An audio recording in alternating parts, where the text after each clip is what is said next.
Here comes, they're gonna heal pain. Yeah, that's right.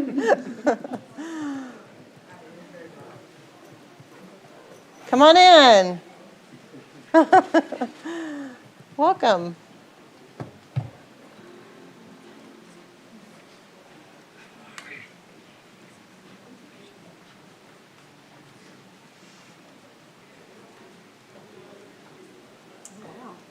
I know, big group. This is fantastic.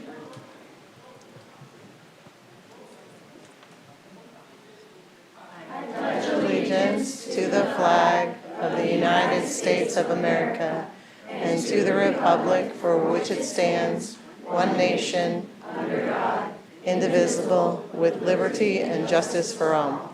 All right, welcome. Can you all come around and introduce yourselves? So there's a podium over there.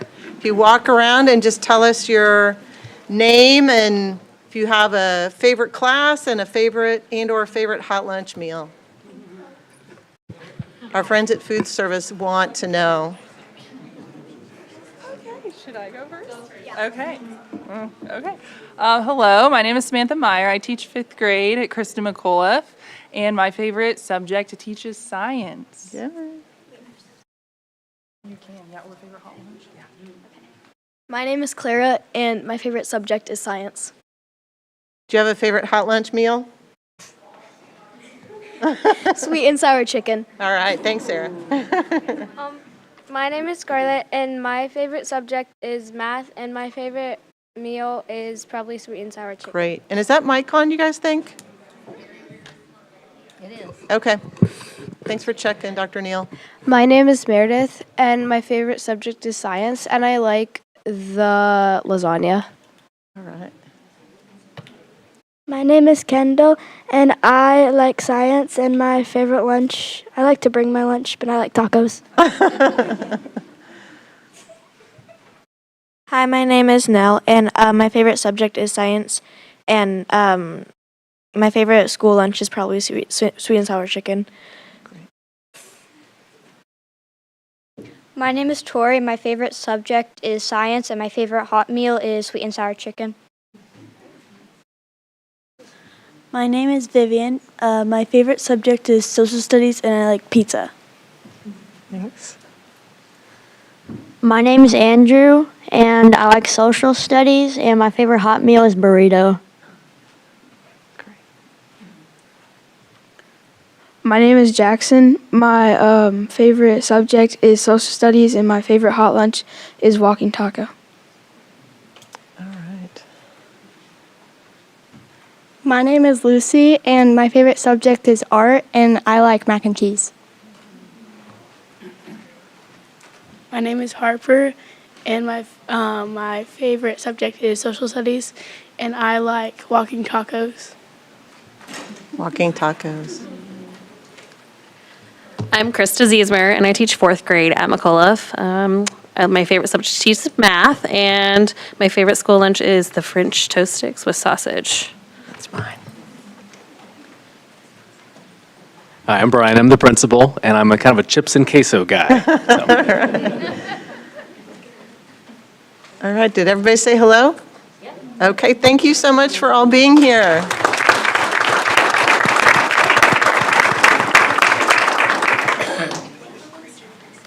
Great job. All right, we have a couple of agenda items to adopt, items 1.3 to 1.09. And if there are no changes, could I get a motion to approve all in one? Oh, I skipped over. Thank you. I move to adopt the agenda, 1.03. Thank you. Second. All right, all in favor say aye. Aye. Opposed? Motion carries 7-0. Apologies, sorry about that. Okay, now on to our minutes. If there are no changes, could I get a motion to approve the minutes from items 1.4 to 1.09? Great, second. Second, Hembry. All in favor say aye. Aye. Aye. Opposed? Motion carries 7-0. All right, Dr. Schumacher, item 2.1 is our superintendent report.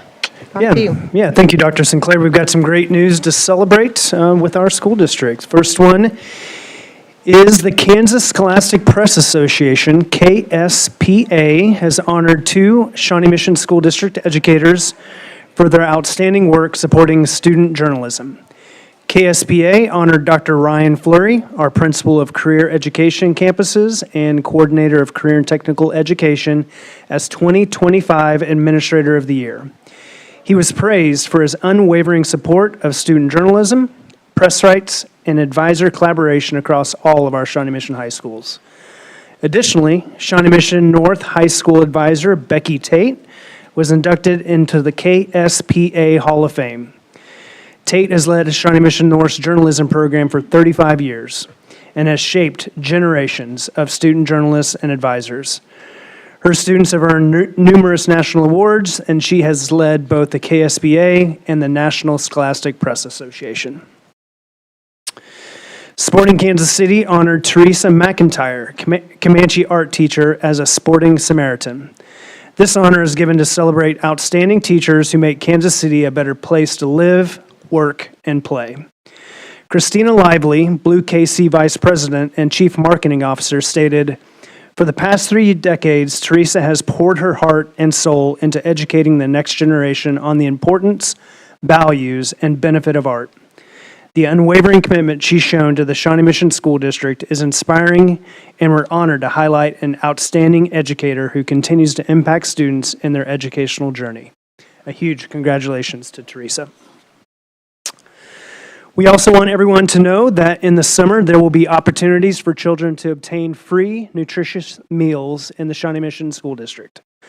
Summer Lunch Bunch will start on June 2nd and continue through July 25th. Monday through Friday, with minimal holiday closures at select locations. We will include a link in the recap with time, date, and location specifics.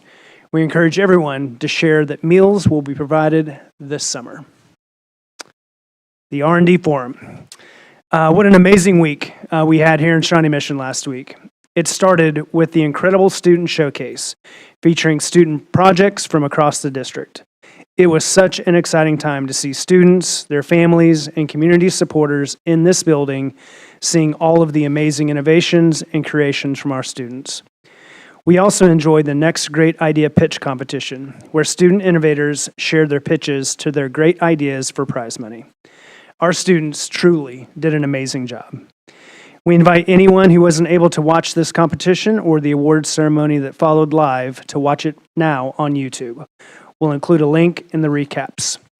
I also want to extend a special thanks to Dr. Leanne Neal, our Chief of Early Childhood and Sustainability, as well as our entire leadership and learning team, the multiple teams here at the CAA, and all of the principals and educators who dedicated time to provide this spotlight for students.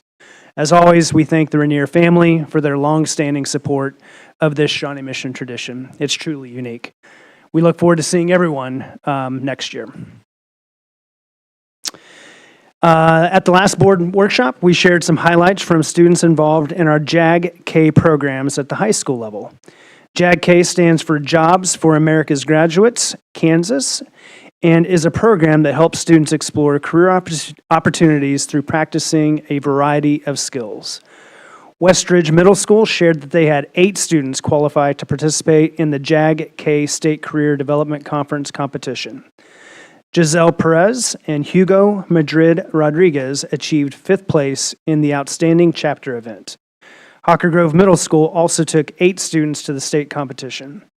The team celebrated a 3rd place recognition for Digital Chapter Book. Congratulations to all of these students and their career specialist, Hannah Boyles and Rebecca Cornett. The Shawnee Mission North NJROTC team continues their long streak of success after competing in a virtual national championship.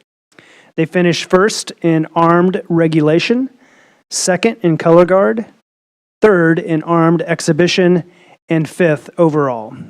Congratulations goes to Chief Warrant Officer Dennis Graylis and all of these bison for all of their hard work, dedication, and for all that they accomplished. Wanted to provide an update on some of our recent podcast episodes. Recently, we featured our Shawnee Mission signature programs, highlighting 2 students and a teacher who are engaged in these unique programs here at the Center for Academic Achievement and also at the Career Technical Center. These programs provide students an opportunity to pursue their passion, gain real-world experience in their industry of choice, and even earn professional credentials to support their post-secondary goals. Another recent episode allowed us to take a deep dive into the R&D Forum, and that was made in such a long-time tradition in Shawnee Mission.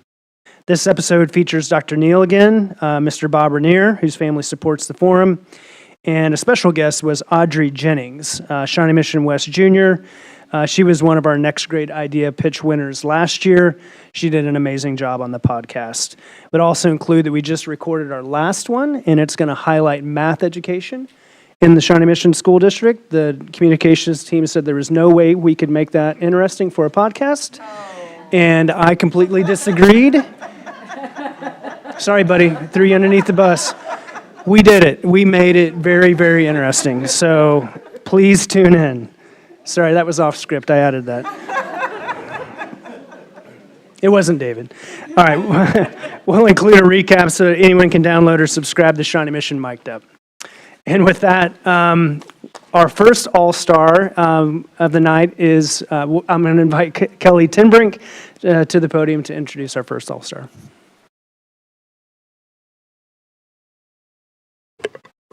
Good evening, everyone. My name is Kylie Tinbrink. I'm the principal at Neiman Elementary.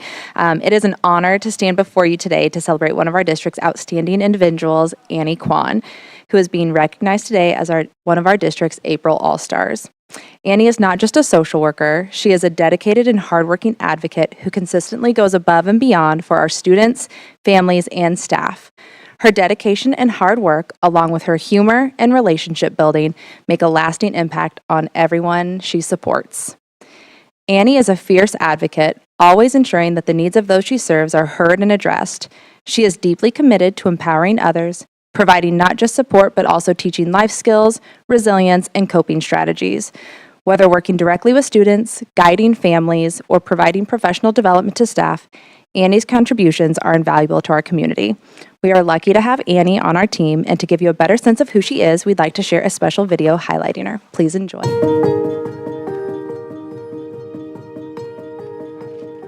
Annie is an outstanding social worker. She cares so much about her students, about the families that she serves. It's very difficult in elementary school when you have pre-K through 6th grade. You have to do different languages with different children and stuff like that, and she's been able to navigate that perfectly. I know I would not be able to do my job every day without Miss Kwan. Our students need to be able to focus on their academics, but we know that there's a lot of things that come into that, and so we need to make sure that we are prioritizing all kids' needs, and making sure that they're regulated helps with their academic success. She's one of the best, and that she takes her time for us. I'd say the best part of it is when I'm having a hard time with something, she'll be the first to show up, and then she'll help me, and then we'll walk through it together. Well, I think she's the best social worker ever. I mean, she just helps when people are having big feelings and when they're feeling sad or nervous or scared or mad. I just love her. It's like an angel standing by my side. She just really goes above and beyond, and she would always reach out to me during the day and say, hey, he made it to his classroom, he's doing great. She's really good at that. I thought about a saying that I heard a while back that says to teach is to love, and Miss Kwan loves. She loves kids, she loves my kiddo, and she's just the full embodiment of that. Annie, I'm so happy for you. Congratulations, well deserved. Thank you for all you do for Neiman, and thank you for all you do for Shawnee Mission. Miss Kwan, thank you for everything that you have done to me. It has helped me through everything. Thank you so much. I wish you the best, and you definitely deserve this because you are the best of all. Miss Kwan, thank you for all of the laughs, the camaraderie, everything that you do for our students and families every day. I know I couldn't do my job without you, and I am so grateful that you are here at Neiman with us.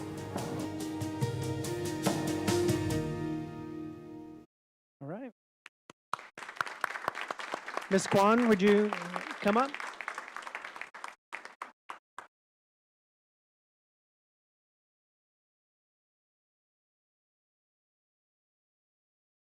am very honored to receive April All-Star. Super grateful to be here at Shawnee Mission School District for the past 4 years and hopefully very many more. Super grateful to have kids here in the district as well, and I'm just very thankful for all of our Neiman families for sharing their students with me. I love each and every one of them. Thank you. Thank you, Ms. Kwan, for everything that you do. Thank you so much. All right, next I'd like to invite Mr. Dave Caney, principal of Westridge Middle School, for our next All-Star.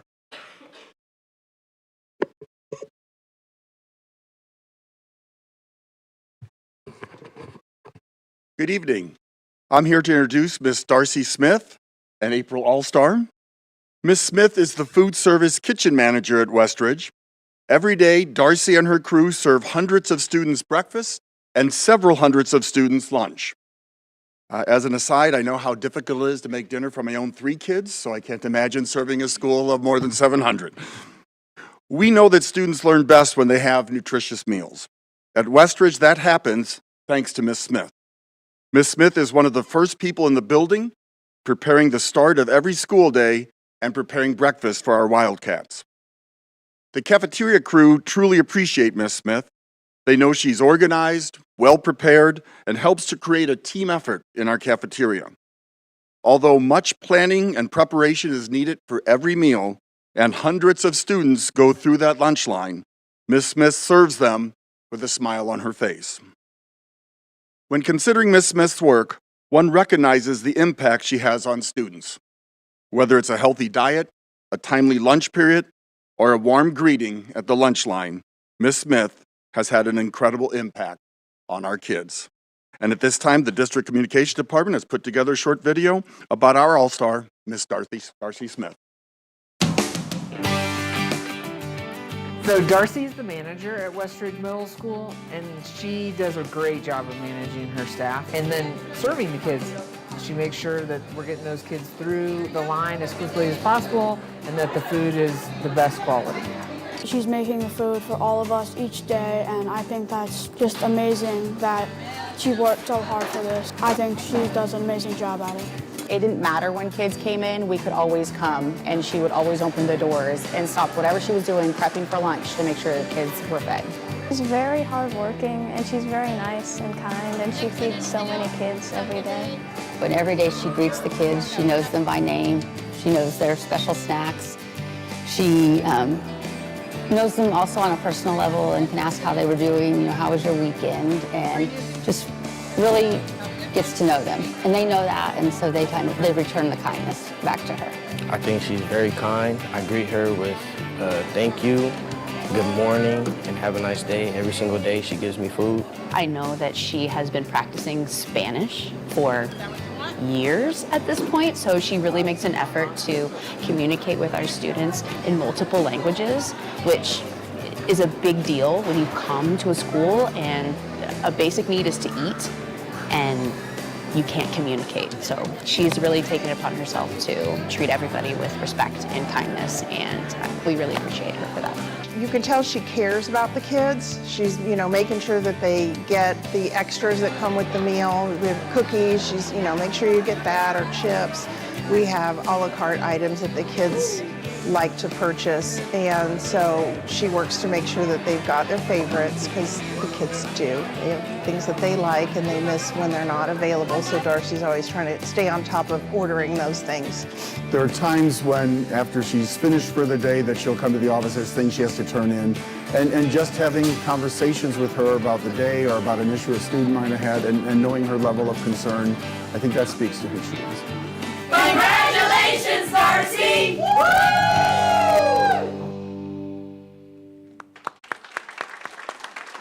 Ms. Smith, if you could come up, please.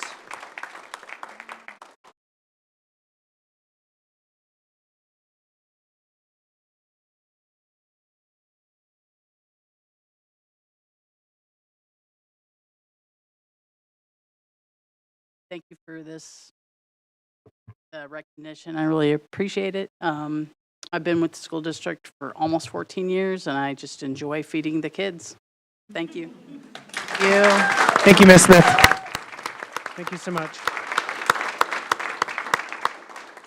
With that, that concludes my superintendent's report. All right. Thank you. It's an amazing district to be part of.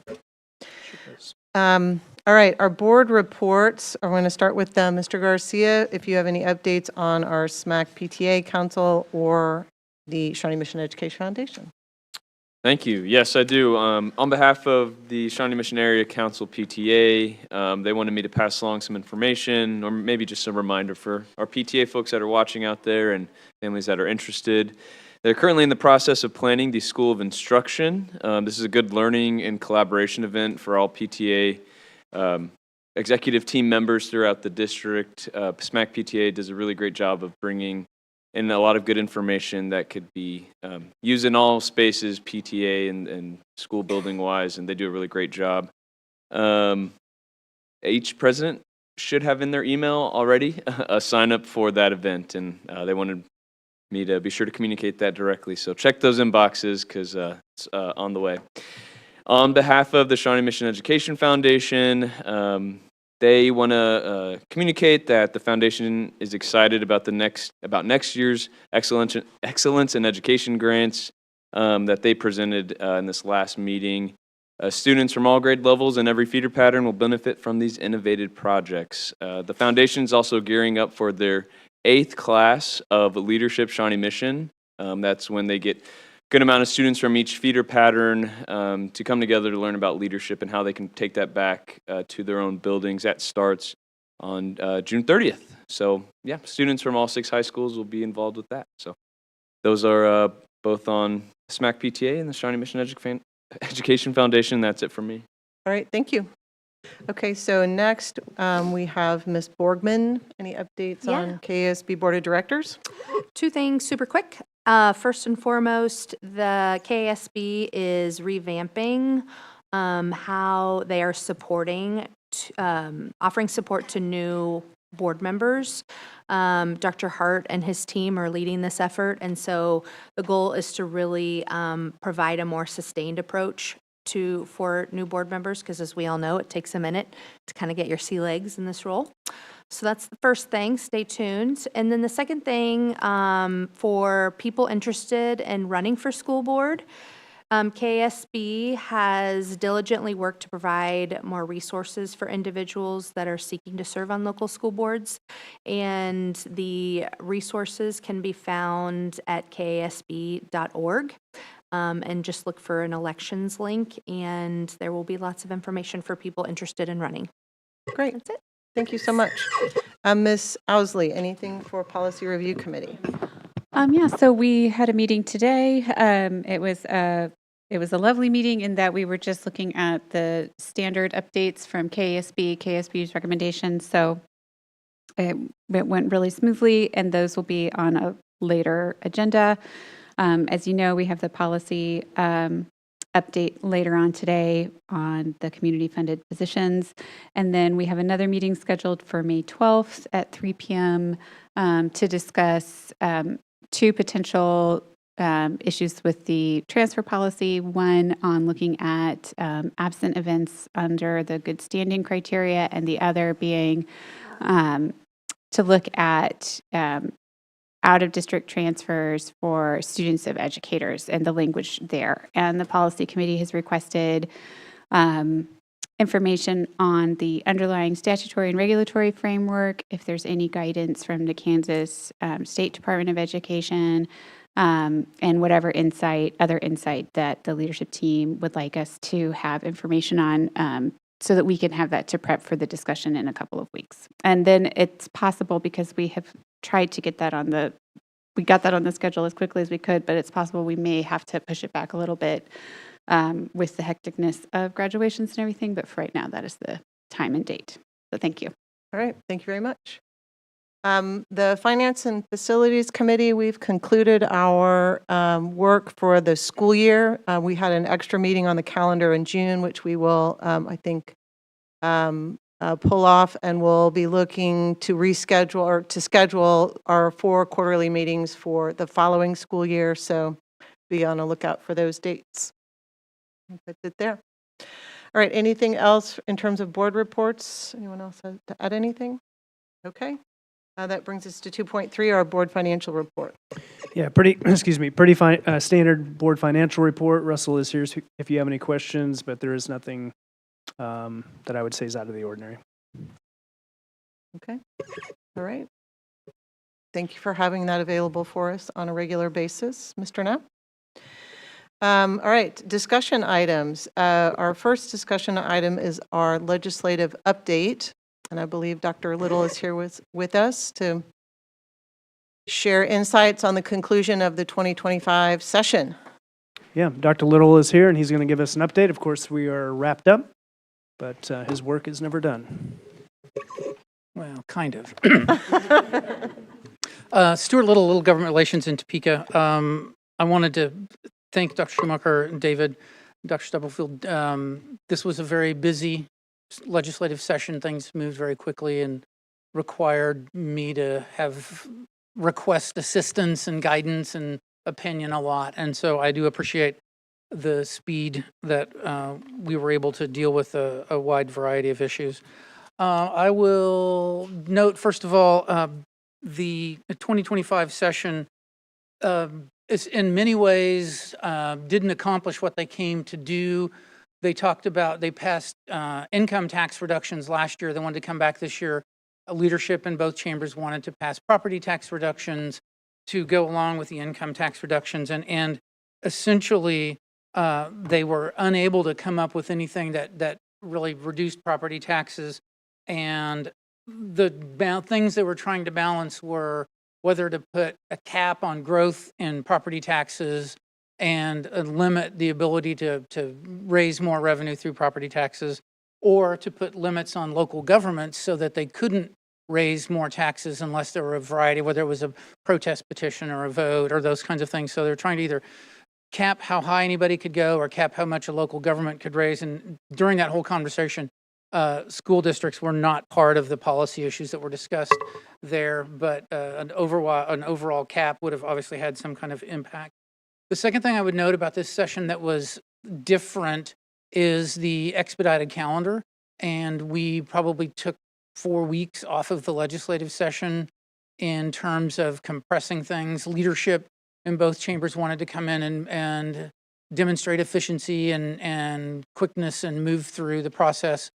There was a very different amount of time spent on bills, on the budget, on all kinds of topics, and hearings were compressed. Anybody that was paying attention, hearings were popping up, and it was testimony was due very quickly, and that was even people in the building, that was even people in the committee sometimes were unaware exactly of what was going to happen in some meetings. So it was a challenge. The hearing process on legislation itself it really was hard for people to speak.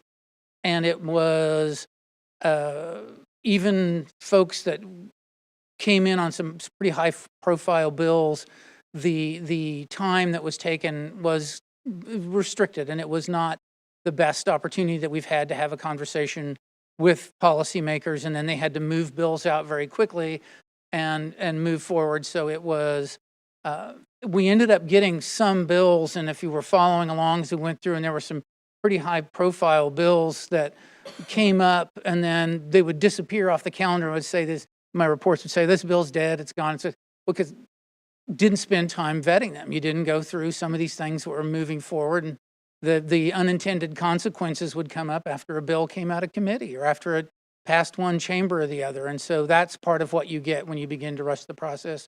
Time is an ally in terms of like working through some of those kinds of things. The budget process itself was also very different this year. We started talking about it last year in that the legislature wanted to have a budget sooner. More importantly, the legislature wanted to have their own budget. So they created a budget, and then when historically the governor recommends the budget in the spring, that becomes the baseline for where we go and what we cut and what we add and all those kinds of things. This year, the legislature spent time in November and December and came up with their own budget, which is essentially a flat budget from the prior year.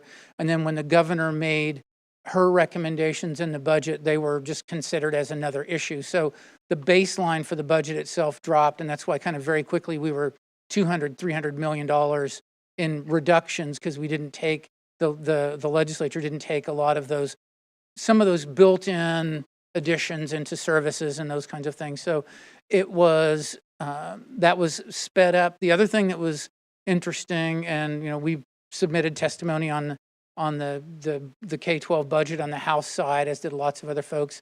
There were no hearings on the Senate side. We used to have hearings in the House and the Senate, and then they'd get together and negotiate a bill. The legislature this year in the House created a budget, cut it down, trimmed it off, sent it over to the Senate. The Senate spent, I think, 2 days on it and took written testimony from anybody who cared about budget issues, maybe a little more than 2 days, maybe 3, and then moved that budget forward.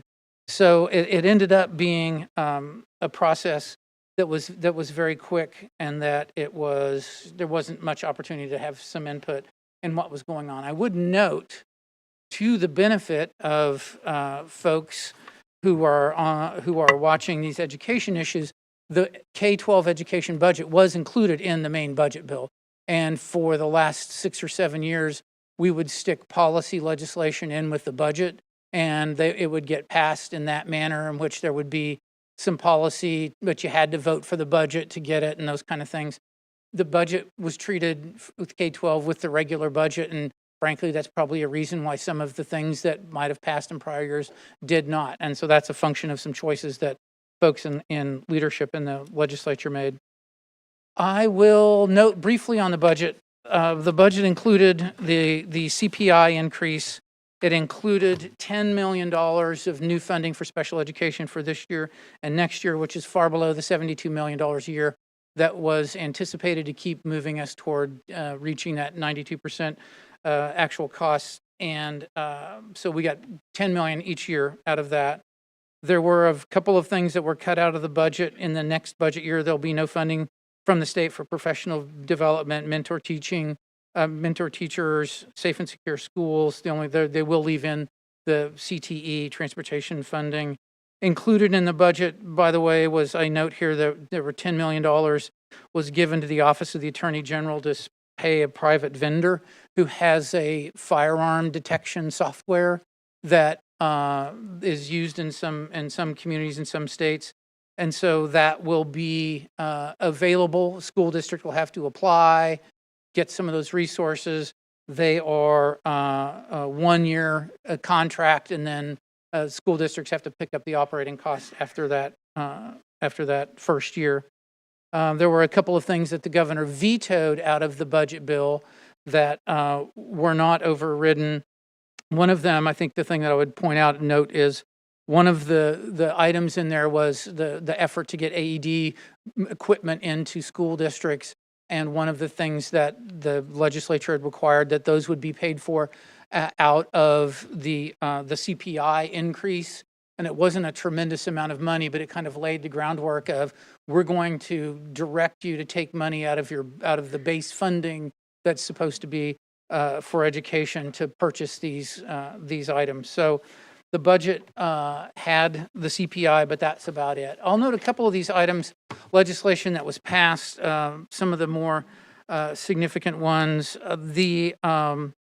Senate Bill 114, there were some issues in some communities with non-public school students who participated in various activities, whether athletics or those kinds of things, that were not allowed to participate in ancillary school district activities related to what they were doing.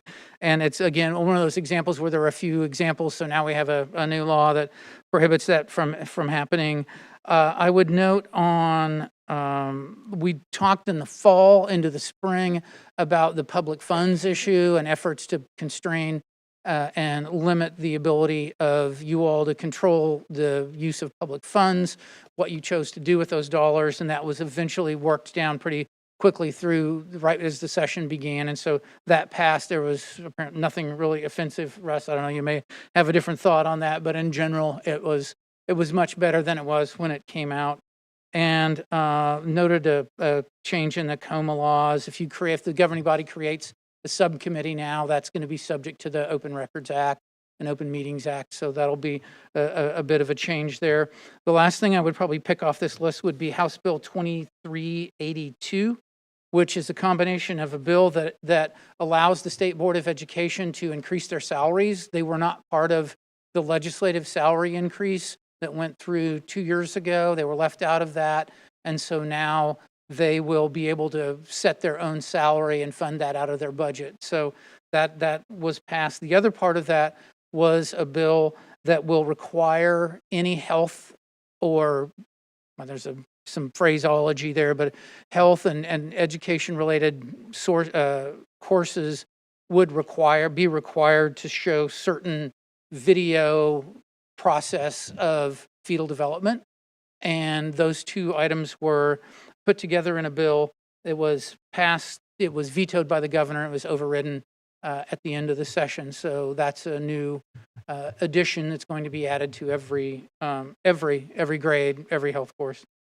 So that's legislation passed. There's some other things on here. A couple of things that are carried over for the next session, because we are going into the second year of the biennium.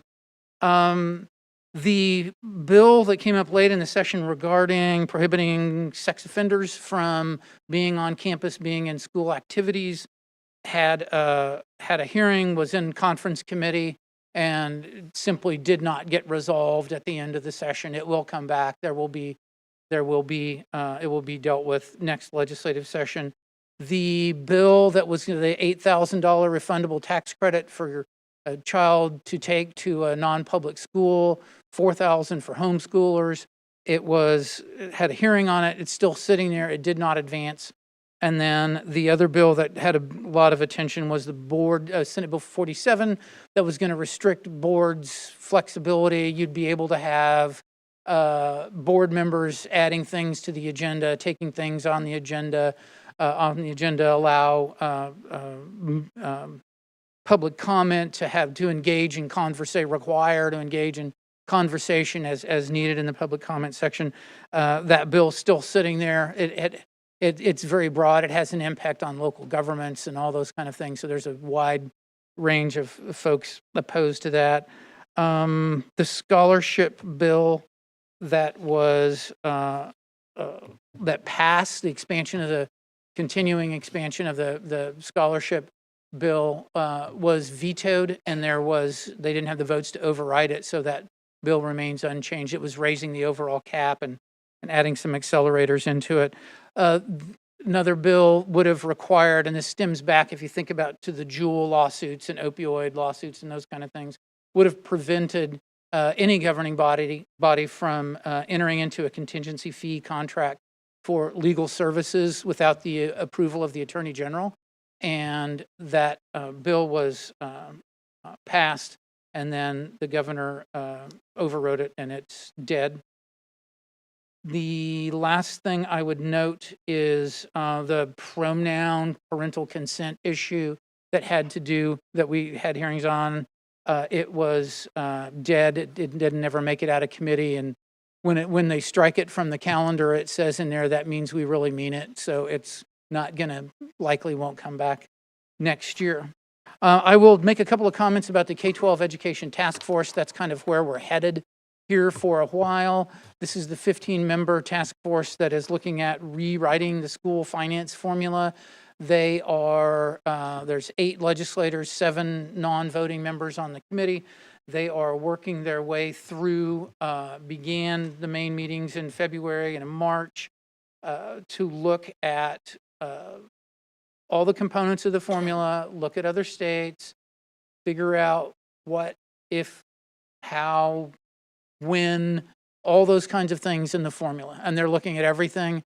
It is their expressed intent to have a piece of legislation ready to be introduced at the end of this year to be dealt with by the 2026 legislature. Doesn't have to be done until 2027 because the current formula expires at the end of June of 27. But that's where they're headed. So last month they did 10 states surrounding neighboring states, their school finance formulas. When they meet next week, they will be looking at special education, how excess cost is calculated, how, excuse me, and and reflect on some of the things they heard about other school special education components. They'll be talking about that, and then they'll spend some time talking about kind of long-term goals, what they're headed for, how they're going to kind of get a sense of where they are, what people are beginning to think they want to do. And frankly, they haven't spent much time on it because of the legislative session. I would note just a couple of other issues here. The legislature's gone. They will not be back until January unless the governor calls a special session or 2/3 of the legislature does. When they leave, we're like, okay, we're good, we're done.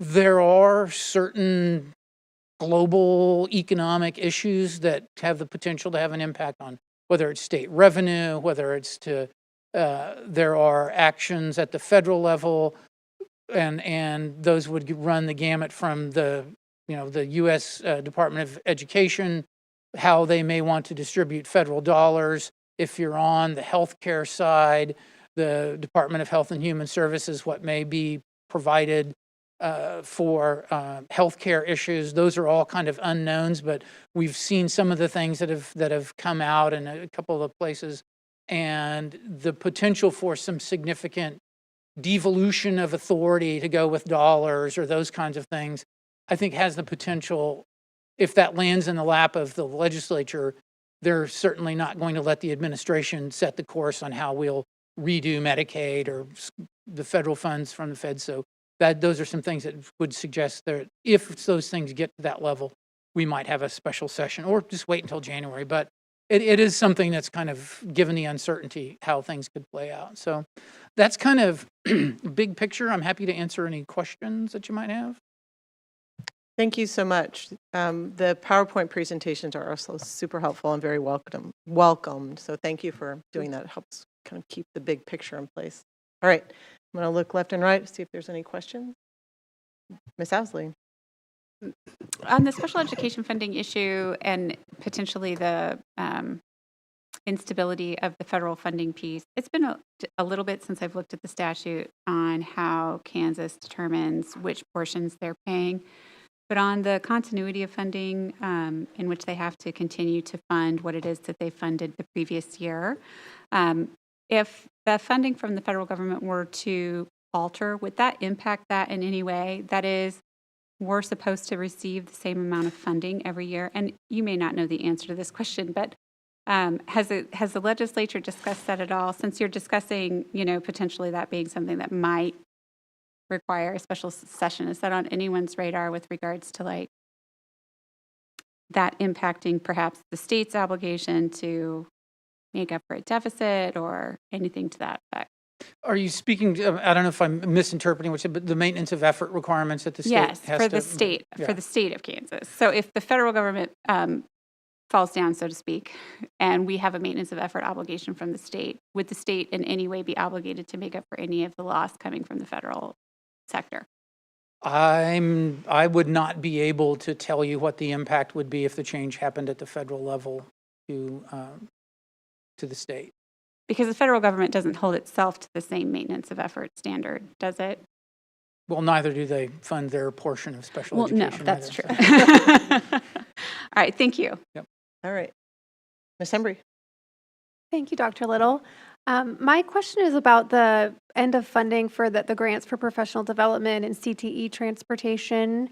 What was this sort of stated rationale for cutting those out of the budget? I'm curious if it was just missed or some sort of intentional. And teacher mentoring, right? That other third piece of that? Yeah. It was intentional. It wasn't accidental, but it was done very quickly in a meeting where we were seeing how much we could cut out of things. So no clear rationale that we're aware of?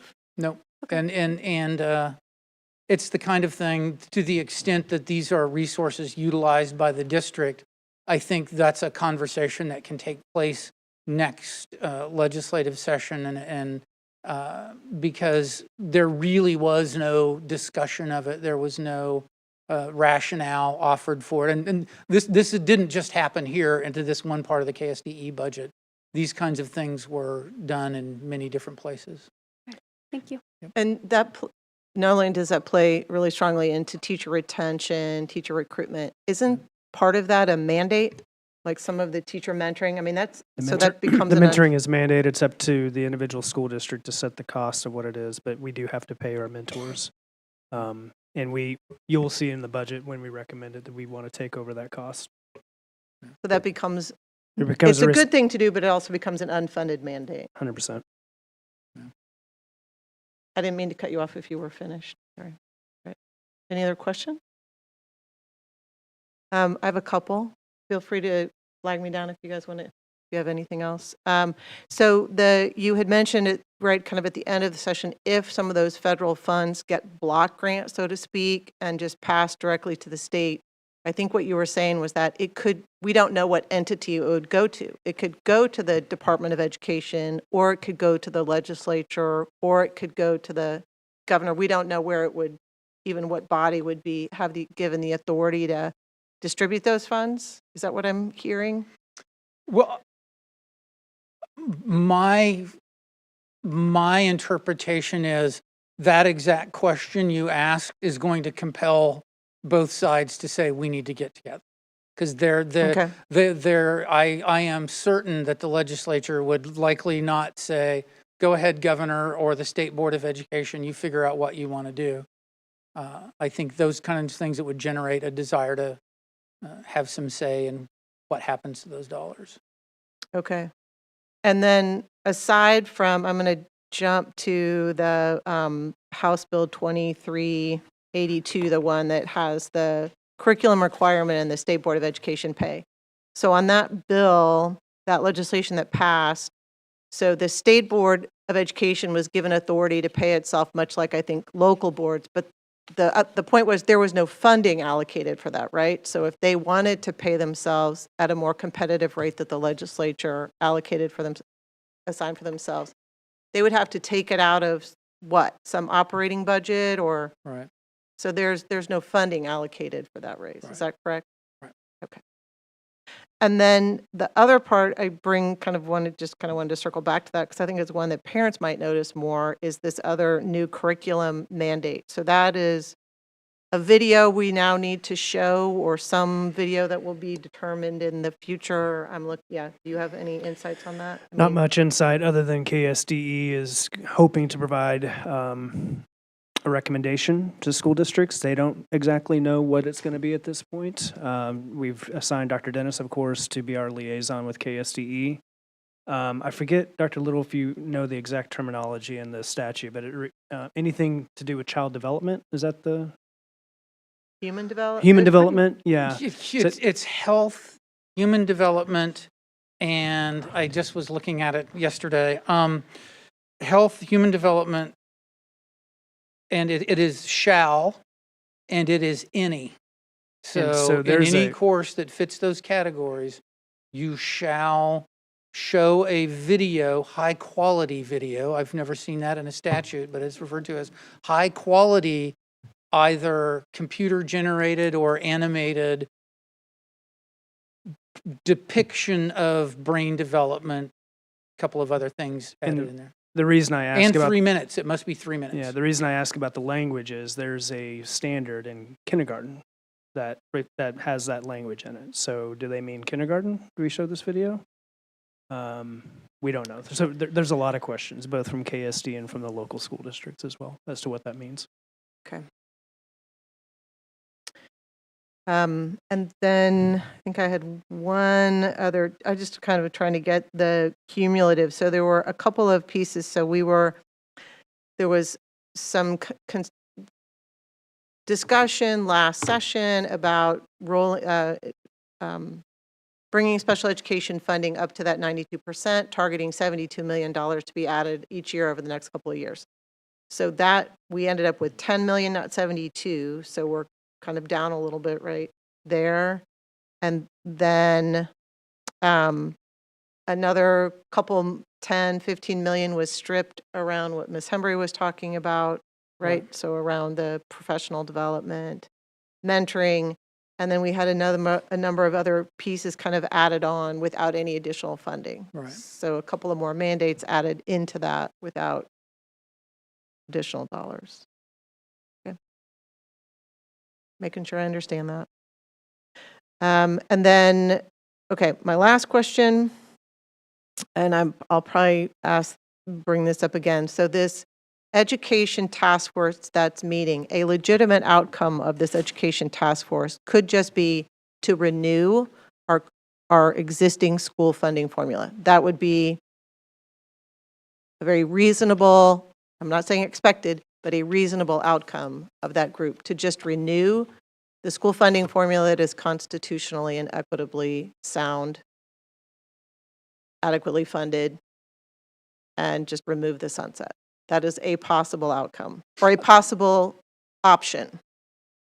The simplest resolution of this would be to strike the sunset from the statute or put it on for 10 more years or 5 more years. So that's certainly an option they're going to have. It's interesting how the process is working, and I'll be a little frank here, is that in a meeting where discussions about school finance have taken place among legislators, elected officials, about what the school finance formula should look like, that conversation is now taking place with 7 other people at the table.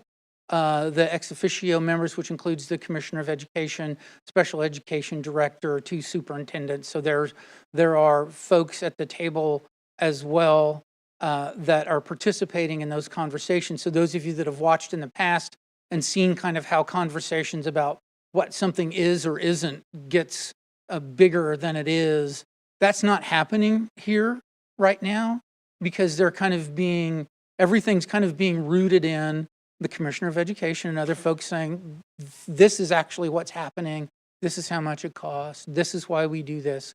And so it's a little bit of a different atmosphere than we've had in the past, and having these kinds of conversations, which is helpful. I also know that that the school finance formula is the most complex thing that there is, that I think the legislature is going to have to deal with, and we may be rushed to think we have that resolved by December. And because right now, other than people wanting to address some topics in special education, at risk, probably the 2 biggest things: what's at risk, who's at risk, how do we structure that? Special ed, I think, are the 2 most active parts of this whole conversation. And those may be places where we're adjusting, modifying to fit with what we have is the most likely, because I don't see this process ending up in something brand new that we've never seen before. That would be quite a challenge. All right. Well, thank you for keeping track of all the bills and keeping us up to date. It was a lot to follow this session. Appreciate it. All right. Thank you, Dr. Little. Thank you so much. Thank you. All right, item 3.2, our other discussion item, is our budget workshop for our non-operational funds. Yeah, Mr. Russell Knapp's going to lead the conversation here with you. I'm going to chime in for a certain portion, but mainly this is his presentation. Go ahead, Russell. Thank you, Dr. Schumacher. Good evening. Tonight's budget workshop is the first of 2 budget presentations. Tonight we are going to be covering non-operating funds, and on May 12th we will cover operating funds. During the budget development process, the district's financial resources are allocated to support the district's strategic plan. When presenting the district's budget, expenditures are often referred to as operational or non-operational. Operational funds includes the daily expenditures associated with running the school district, such as salaries and benefits, utilities, student transportation. Non-operating funds are primarily spent to maintain and repair facilities and to purchase equipment and software. Capital outlay funds cannot be used for daily operating expenditures. The district's total budget for the current year is $508 million, which is made up of 38 separate funds that we categorize into these 5 groups. The 3 groups of funds that I'll cover tonight are the capital outlay funds, bond funds, and our self-supported funds. Each of these groups of funds are restricted for a specific purpose by state statutes, and I'll expand on individual funds as I move through the presentation. The budget development process begins in November by schools and departments assessing student and building needs and incorporating those needs into their budget requests for future year. Each building's profile and needs assessments are posted on the district websites under Information Central. Revenue estimates are made in December and tweaked if any changes are enacted by the spring legislative session. As Dr. Little spoke tonight, the session has come to a close, and a lot of those budget issues are the funding that he noted involve operating funds, so we'll cover that on May 12th. In January, the HR team reviews building needs assessment and future staffing needs with elementary and secondary principals. Cabinet reviews the preliminary budget and provides the budget team with any adjustment. Personnel changes are then incorporated into the budget and finalized and then presented to the board and then eventually approved in August. Many of the funds presented tonight are supported by local taxes, which are directly impacted by the district's assessed valuation. As the bar graph shows, we've had a steady increase in our assessed valuation over the years. We are anticipating or projecting to increase our assessed valuation 4.5% to just slightly over $6 billion. The county will provide us an assessed valuation figure in June that will be used to complete the budget, and then the county finalizes that assessed valuation in October. The district has a very large footprint with 59 different sites that we maintain. It has $1.8 billion in insured property value. All of this must be maintained on a daily basis by our operation and maintenance team. So doing so takes significant resources. Strategic Plan Strategy 6 states we will strategically focus resources to support state-of-the-art facilities to accomplish our beliefs, missions, and objectives. So one of the resources that we use to maintain our facilities is the capital outlay fund. Revenues are generated from an 8 mil local tax levy. That's the most you can do by state law. Tax revenue and motor vehicles, so tax revenue is property tax and motor vehicle tax, is estimated to be $47.3 million for next year's budget. We are projecting a beginning balance of just slightly over $19 million, which would provide us $67 million to fund our budgeted expenditures for next year. The anticipated capital outlay budget for 25-26 is $62 million. As part of the budget development process, the schools and departments assess their furniture and equipment needs, which totaled $2.7 million in requests for next year. Technology budgets, $5.1 million for equipment, infrastructure needs, and software. Operation and maintenance budgets, $14.8 million is for the daily operating costs, a lot of the cycle projects, and any unforeseen needs that come up during the school year. In addition, administration has identified $15.7 million in major projects, which I'll talk about on my next slide. Anticipated Apple refresh, our lease payments for those will be $7 million. In addition, $10.5 million goes to pay for salary and benefits for our maintenance and custodial personnel. And if you remember a few years ago with our strategic plan of 5 years ago, $4.5 million of the salary and benefits goes to help with the 5 out of 7 teaching periods at the secondary level. After budgeting for anticipated needs, that leaves an unallocated budget of $6.1 million to support bond projects and to cover any unforeseen emergencies that would arise. We budget for a minimum ending fund balance of $5 million to cover our monthly cash flow and until we get our next large tax payment, which is in January. So some of the major projects that you see on this list, all of these have been approved by the board over the past 3 or 4 months. As we progress through the 2021 bond project plan, we experienced significant construction cost increases. To ensure we had the funds available to complete those bond projects, we accumulated reserves in the capital outlay fund that could be used to supplement the bond projects. Now that we are in the final phases of the bond projects, we have a clear picture of the remaining bond projects and the monies available so we can move forward with allocating capital outlay reserves towards these major projects. So the $21.3 million in projects for this current year, again, have all been board approved, have been started or slated to be started this summer. We also anticipate for 25, 26, and future year budget, the remaining phases of all these projects. So some of these projects are going to work in 2, 3, 4-year phases, and so those are the costs you see there. All these are all one-time projects. There won't be a lot of reoccurring costs with these projects. The other resource available to maintain our facility comes from the sale of bonds. The district is very fortunate to have a community that has been supportive of our bond referendums as the voters approved in January of 2021 the authorization to sell $264.22 million in bonds. Issue 1, we just split the 264 in half, and we did issue 1 for $132 million plus premium plus some interest income earned. We ended up spending $147.2 million on issue 1. That is all been spent, and that bond issuance has been closed. So we're working off issuance 2, another $132.1 million, plus a premium we got when we sold the bonds of $10.8 million. Interest earned puts our total at about $152.4 million right now that's available. We have spent or encumbered at $123 million, so that leaves us $27 million available to spend with issuance 2. And now I'm going to turn it over to Dr. Schumacher, who has an idea how to spend that money.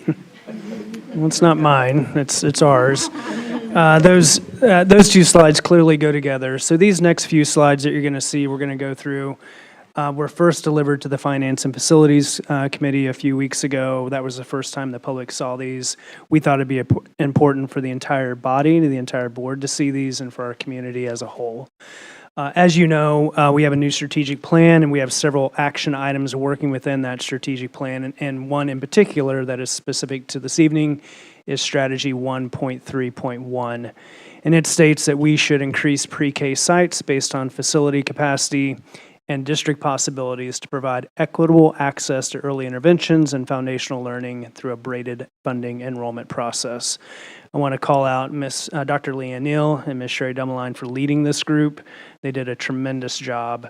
They began working in November, and they had several recommendations, but of course, the one that's key to this discussion is bullet 1, establishing a new early childhood education center to enhance program accessibility. You go to the next slide. We thought it was important for the Finance and Facilities Committee, as well as, again, our entire community, to understand our current reality. So for next year, the current reality will be that there will be 21 of our 34 elementary school sites having a pre-K program. Thanks to you approved the addition of Pawnee and Tomahawk for next year. That includes 15 general pre-K classrooms, 6 unified pre-K classrooms, and it should be noted that in our building sites, these are 5-day-a-week, half-day programs with about 15 students per session. We are able to provide wraparound care at 12 of those sites. That, of course, is JCPRD and YCare to provide that support for our families. At the SMECEC Center, the Shawnee Mission Early Childhood Center, which is housed at Broadmoor right now, we do have 14 classrooms serving approximately 204 kids with various types of programs. So 12 integrated classrooms, 2 specialized programs. And to note, there is a difference between the SMECEC programming and the on-site programming. This is a 4-day-a-week program, and again, half-day program. I think we should also call out to our community, why this is so important. So we all know this as educators, but again, so that everyone knows, this is a quote from a Nobel laureate, James Heckman, and really speaking to the return on investment. Sometimes it's debated why there's a need for early childhood education or pre-K education, and there is long-term benefits to it. Reduce special education costs, increase graduation rates, and in general workforce readiness. We believe that early childhood education is essential to kids having success in our schools. More specifically, if you go to the next slide, please. I'm not going to read this whole slide. It's pretty full there, but there's several areas in which kids benefit from an early childhood experience. One, that cognitive and academic growth. We know that 90% of brain development occurs by the age of 5. That's super important, clearly. Social emotional development, it fosters curiosity, creativity, and a love for learning. We are always, as educators, concerned about closing the achievement gap. We understand that early childhood education reduces disparities for children from disadvantaged backgrounds through equitable access. And then finally, that economic and societal impact, that early interventions, again, thinking about that return on investment, reduce future cost in remedial education and social services. So in getting back to the team's recommendation, again, the executive leadership team will dive into all of their recommendations, but for the process of time, we wanted to get their first recommendation to you, and that was that new early childhood center. And we're going to talk a little bit more about it, but it would provide comprehensive pre-K options, full wrap care, we'll talk a little bit more about that, and then teacher training.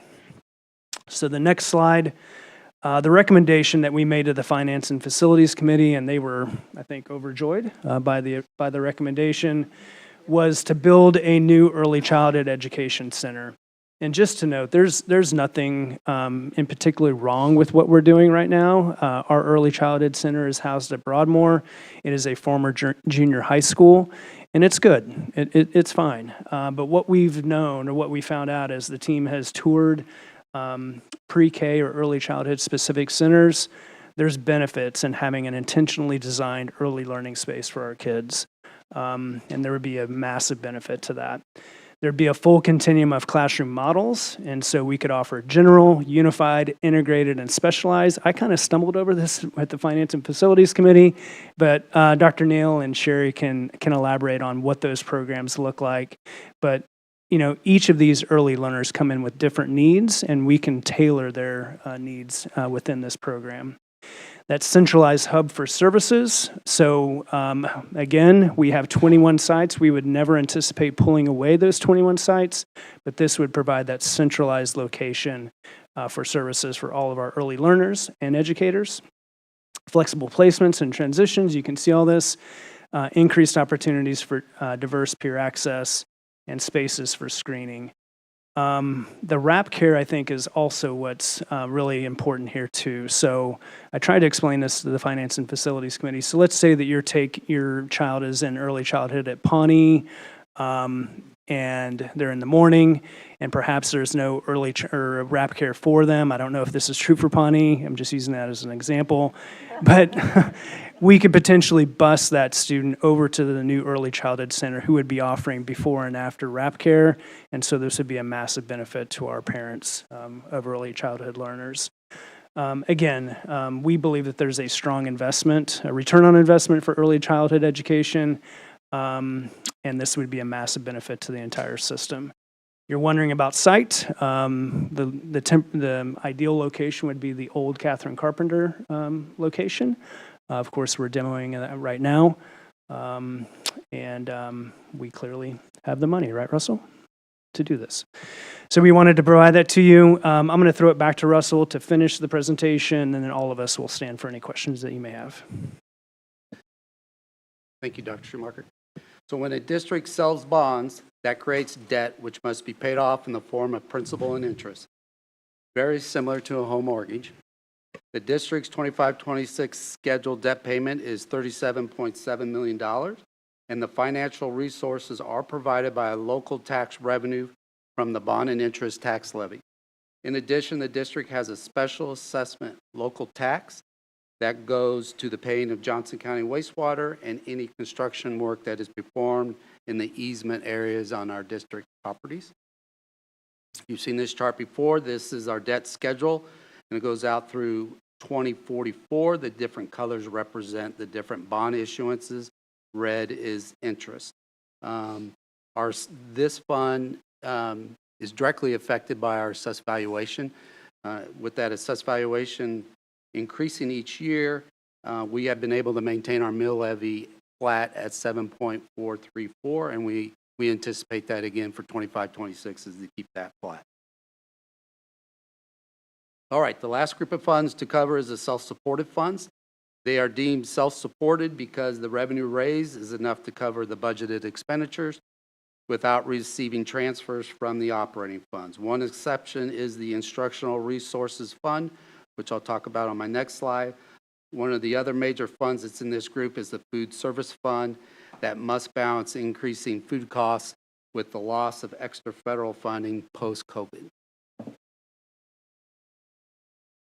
So as we mentioned in previous board meetings, the delivery model for instructional resource materials have evolved from purchasing a physical textbook to an online subscription that provides access to the material for a set term.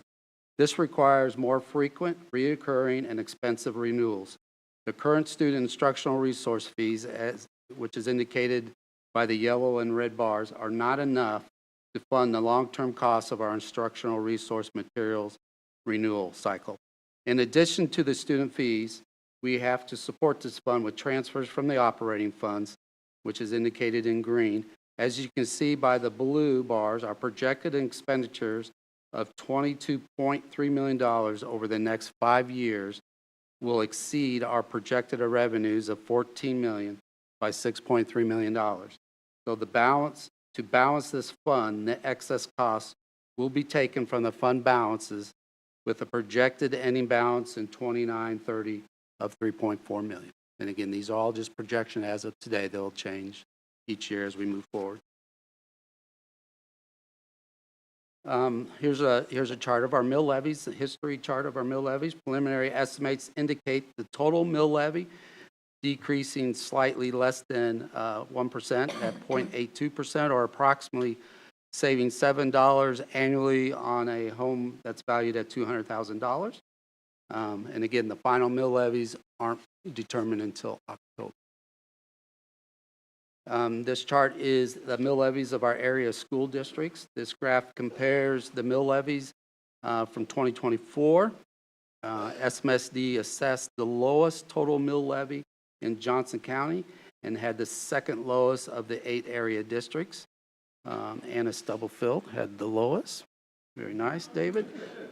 Give her kudos tonight. Shawnee Mission has the largest total assessed valuation for a school district in the state, which allows us to levy more taxes with a smaller mill levy, with a smaller mill rate. The most varied levy factor for school district is the bond and interest mill levy, which is indicated there in the green, which we have the lowest in the area. And again, the size of our assessed valuation benefits that directly. The budget timeline. Tonight's presentation starts the timeline for the formal approval process. As a reminder, budget workshop for operating funds will be May 12th board meeting. In June, Johnson County will provide us our revenue neutral rate calculation, which we'll present to the board. It's important to note the 25-26 budget being presented to the board will most likely require we exceed the revenue neutral rate, and we'll know that more when we get our numbers in June. And lastly, I'd like to thank Allison Starosky, our budget manager, who puts all this information together and works with the budget on a daily basis. So kudos to Allison, who is on vacation in Turks and Caicos right now, streaming this live, probably on the beach. So kudos to Making her. sure you get it all correct. That concludes, and I'll be glad to answer any questions that you may have. All right. Thank you for a very detailed report and for helping manage our money so effectively that we're allowed to entertain building a new early childhood center. It's phenomenal. So I'm going to look and see if anybody has questions or comments.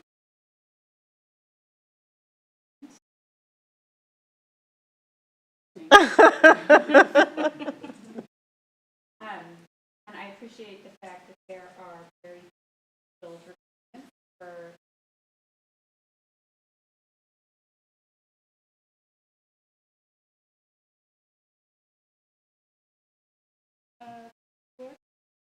although I will just say I have a question about so just I was trying to imagine if I would have been anxious or excited to ride a bus to go to a pre-K program that was far away. Yeah, it's a fair question. Dr. Neal, you want to? Well, I want to give a lot of credit to our action team. We had a dedicated group of 25 people who nearly all of them showed up every time, did a lot of great work. In terms of the transportation, that was that was kind of their like big eye in the sky in an attempt to reduce barriers. We have many children, actually 3 and 4-year-olds, who do ride buses every day to and from the Early Childhood Center primarily, because we do not have, unless they are a student who has special education needs served at one of our buildings in a pre-K program who requires transportation in order to access their education, that primarily happens at the Early Childhood Center. And at the beginning, sometimes some friends have big feelings, but it all settles in and they typically really enjoy it. And a lot of credit goes to wonderful bus drivers, wonderful bus aides who are there to welcome and kind of set that safe, caring environment for those children.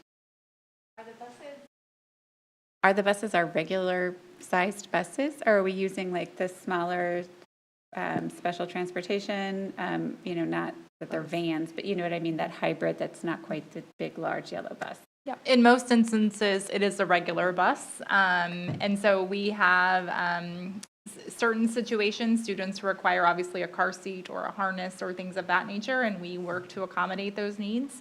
Yeah, we do have instances where a student may require some alternative transportation, and that's where we would look at something with assisted or another vendor. Well, I enjoy learning something new. The kids these days are so brave. Thank you. Ms. Embry.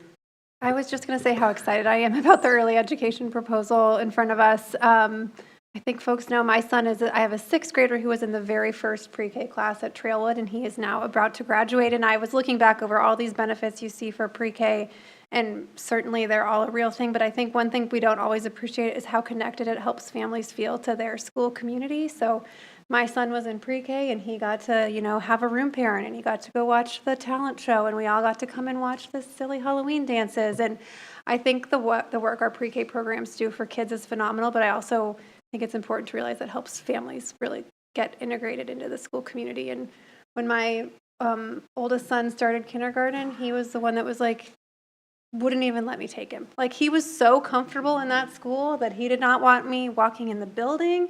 He made me stay outside. I have no picture of him with his teacher or in his cubby or anything because he had taken pre-K, and he was so ready to go. It was phenomenal. So I'm really glad we're going to find ways for more kids to have that. Dr. Neal, could you take, or I should ask you, Dr. Schumacher, the general, unified, integrated, and specialized, the continuum of classroom models that this new building might elaborate on? I'm going to throw that to the team. Yeah, please. Sure. So Sherry and I will be happy to cover that. So I think the biggest benefit that our team really kind of centered on with the new Early Childhood Center is that it would be built first intentionally for our young learners, but then also allow an expanded continuum of services within the Early Childhood Center. Right now at the Broadmoor site, we continue to grow in numbers there, and so we don't necessarily have as much access to peers for our students there as we would like to have, or as varied an experience at that particular location as we would like to have. So that was a loud voice in terms of this particular process would allow us to have more classrooms, would allow us to have general classes, which have students who are primarily 4 years old out in our school sites. We do, depending on if we have slots left over or available, we will open that to 3-year-old students. And it has a mix of students there. They mentioned braided funding. So we offer, as you know, students can attend, families can send their children at no cost if they meet one of the state, primarily what you would think of as at-risk qualifiers. But they can also send their students and pay a fee if they don't meet any of those qualifiers but want to access our high-quality programming. Students with special education needs for whom that general setting is their least restrictive environment also attend in those classrooms as they would at a new site. And they are served right now at our buildings with itinerant early childhood special education teachers. The hub effect of an early childhood center, having served as principal at that site over time, there are a large number of related service providers that wrap around and serve our students who are there. And so that would be an opportunity for us to really intentionally build those spaces for them to be able to collaborate, provide those services, continue to push into those classrooms. So that's our general classroom. Our unified classroom, it is intentionally roughly 10 students who are general education peers, and then 5 students who have identified special education needs. That's in each session. And the teacher requires the early childhood special education licensure and serves as the case manager and teacher for all of the students in that classroom. And then Sherry, do you want to go over the classroom settings at the Early Childhood Center? Sure. We have, as Dr. Neal mentioned, we have a variety of evaluation classrooms or specialized classrooms, which would cater to more individualized and intense needs that students may be coming in with. Under this new vision of this early childhood center having general education on site, it would create some more fluidity in students being able to access some different exposure to peers and ways that we could embed services in a different capacity. That's great. Yep, Ms. Housley. I just want to add, for people at home who may not know this, that students younger than kindergarten qualify for special education services from the district, so it's not a new expense. It's something that is already built into our budget, and this would just allow us to serve them in a building built for them. So I can hear people already in my mind asking us how we can take on an additional expense, and I just want to let them know that's already something that Russ has calculated into the budget to make the math interesting. Thank you. Good point. All right. Okay. Well, thank you so much. I don't see any other questions. Okay. It is. Thank you. Okay. I believe that concludes our discussion items. Yes. Okay. So we have a number of consent items. Looks like about 14. So if there's no desire to pull any of those, can I get a motion to approve items through 514? So moved, Ousley. All right, second? All right, thank you. All in favor say aye. Aye. Oppose? Motion carries 7-0. All right, we have a number of action items on our agenda this evening. The first is with our Career and Tech Ed Project Lead the Way. Dr. Schumacher? Yep, I recommend for approval the planned refresh of Career and Technical Education Computer Labs. This purchase is part of the planned refresh cycles and is budgeted in the capital outlay fund. This purchase will not exceed $350,000. This purchase reflects terms, conditions, and pricing from the State of Kansas contract, which satisfies the bidding requirements as allowed by KSA 72-1151. All right, could I get a first and second, and then we can take any questions? Move approval, Hembry. All right, second? Second, Ousley. Thanks. All right, any questions? All right, all in favor say aye. Aye. Opposed? Motion carries 7-0. All right, our next action item 6.2 is around revised board policy KH for public gifts and donations. Yeah, thank you. I recommend approval of revised board policy KH, public gifts, donations to the school district. My recommendation is a reflection of the work of the donations task force and the policy review committee. We did make a few edits since the first read at our last board meeting. I did not receive any feedback from board members outside of the comments in the boardroom 2 weeks ago, but there were clear comments that we tried to address. The first I want to note is that in draft policy KH, you see that all the first read edits are in red in the document, and the second read edits are represented in green. And again, we believe that they represent the comments made from the dais at our last meeting. And then on the second document, this is the position request review process document. You will again see a few second read edits in green. And again, we believe that they reflect the changes that would be made in the policy to ensure that there's consistency from policy to our practice. And with that, our team will stand for any questions if you have any. All right, and I'm going to transfer the facilitating this agenda item, action item to Ms. Boyd-Norona. Thank you. And so, as our superintendent noted, that this is the second read with multiple edits, revisions, with the 2-color coding. So you know when they were done. That reflects which particular comment. And any particular, you asked for first and, yeah. No. Approval board Second, Ousley. And now for discussion. Can I ask a clarifying question? Mhm. It's probably a Mike question. Okay. And maybe the policy review committee. As I was reviewing all this, it struck me that one of the things that has been hammered into me on a board member is the appropriate role for me to be at is sort of the policy level. And part of this is actually reviewing a specific like rubric and process for community funded positions. So I'm asking, are we approving the policy? And I think I have a hypothesis. We are approving the policy, and the process that sits behind it is a superintendent prerogative. I appreciate that it's been shared with us, but your team will continue to have the authority to revise this process over time. You won't have to come back to this board if you see the need to make changes to the process or the rubric or the scoring or anything like that.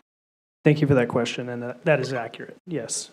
We wanted to be transparent because we felt like our community and you would want to know how we plan to actually administer this, but we were specific as a policy review committee. Actually, the question came up.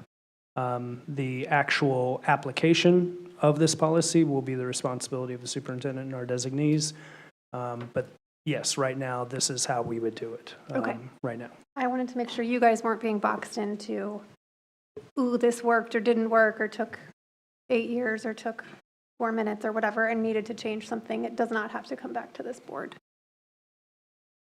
Thank you. Thank you. Yes. I have a question. I do have a question about the process just in terms of expectation of timeline. And so in policy, board policy KH, it mentions that the requests submitted no later than February 1. Can you maybe just speak a little to that? So is the assumption that you have kind of all school year to submit? Would you review as you go, or you wait? Anyways, could you just speak a little bit about the process from the perspective of who might be submitting an application and what to expect when? I'm going to ask Dr. Higgins to help me with this one. We explicitly didn't put a timeline in the policy, so we wouldn't be pinned down by that, but we did put some dates in there to give our community an indication as to what it may look like. So Jeremy, do you want to talk about what we're thinking right now? Yeah, so the specific dates in the policy reference the applications are due by February 1st, and that board action would take place the final board meeting of March. So the review committee, which I will be serving part of, we will not look at those applications until after February 1st. So from February through that last March board meeting will be our work time to review all the applications and go through that scoring process. So people can absolutely, principals can absolutely submit these applications and proposals up anytime up to February 1st. As Russ was going through his the non-operating budget earlier, he mentioned the timeline for that. And one thing struck me was in November there is these review of the building needs assessments, and so Russ mentioned that. I will mention that as well. You know, as building principals are reviewing those building needs and building needs assessments and what that looks like specifically for personnel, that helps in this community funded process as well, if they do have an organization that is wanting to help support a need that their building may have. We would hope that they would go through that building needs process, work collaboratively with whatever group that is, identify those needs, complete the application, submit the application, and then see where it goes from there. Okay, that's very helpful. Thank you helps. thank you for that. I do have just a couple more process questions. Sure. Okay. Okay. And then at the last board meeting, I had asked about kind of the sustainability criteria in that, and I think it was helpful for me to understand the expectation there was the word plan, not necessarily to have the money in hand. And so if the school has a history of funding that position for several years, that would maybe demonstrate some sustainability, but the expectation wasn't to have accumulated those multiple years of funding. Yeah, that's correct. And I mean, we're not going to ask for a bank statement to prove. You know, yeah. It's just, are you thinking about, should you identify this need again next year? Do you have a plan to sustain it? Okay. And then I have one other process question. Continue. Okay, thank you. So I just took it upon myself as an exercise just to fill out the application and just to get a feel for it. And so it feels like some questions you can answer in like a sentence or so, and that you would, and then some might take a paragraph or a little bit more, and that you would be, you know, trying to flesh this out in collaboration with your community and maybe your principal, and as you mentioned, the buildings needs assessment process. Does that seem like it squares with what you would expect? Yeah, and as Jeremy and I talked about this, I mean, there's no hope that you would create this massive dissertation for this team to go through. We think that this is a pretty straightforward application. It's not an attempt to mislead anyone. It's an attempt to share with them what the rubric's going to look like, and there's a connection to that. So, yeah. So just putting guardrails on kind of what has been practice and clarifying expectations and kind of really filtering through that equity lens on what the boundaries might be of community-funded positions. I think that's a good summary, yes. Okay, all right. That's it for me. I will look to the left. I just have one thing to add, but it's not necessarily a question that we've had at the dais, but in one of our policy committee meetings in discussing the rubric, we had noted that it is very similar to the rubric used like when you're doing hirings. So it's not necessarily a new process. It's something that the district has done before in another capacity, and so applying it to this measure. So it's not something that's like been created from whole cloth, or that they don't have an idea of how it would be implemented or how rapidly they could turn it around, because it's part of a regular practice that's used in the personnel hiring arena. And someone had asked me about that away from the dais, and so I thought I would just mention that here since we hadn't discussed it here. But that it's been in use before, and so it's proven successful previously. Okay. Thank you. Okay. Then I will look to a board member for first. All in favor? Say aye. Aye. Aye. And any opposed? None opposed? We'll move forward then with 7-0. Thank you. All right. Okay, our next action item is regarding open enrollment. Dr. Schumacher. Yeah, thank you. Before I make my recommendation, I would like to call to the podium Dr. Chris Lowe and Ms. Christy Darby. They're the directors of elementary schools, and Ms. Lacey Warren, our director of secondary schools, to provide a report on our open enrollment process and capacities. This team, led by Ms. Pam Lewis, has done tremendous work over the past 4 months administering our in-district transfer process and preparing for our open enrollment presentation. I want to publicly thank them for all of their hard work and commitment to our adherence to the state statute and our board policy in developing this report and recommendation. Team, it is yours. All right, good evening, guys. So first off, we want to start off with our policy, JBCD, our open enrollment. So we have to do this in accordance with Kansas law and our board policy. So any non-resident student who resides in Kansas but not within our boundaries may enroll in and attend a Shawnee Mission School District subject to the capacity and meeting our good standing requirement. Okay, so today we're going to talk a little bit about capacity for each grade level in each school building, and then the estimated number of open seats available during open enrollment at each grade level building or program. All right, we're going to start with elementary first. And so our recommendation is first continuing with the class size that we already have at the elementary level. Kindergarten, first and second grade, we have a class guideline of 22. And then third, fourth, fifth, and sixth, we have a class guideline of capping it at 22, or 25, excuse me.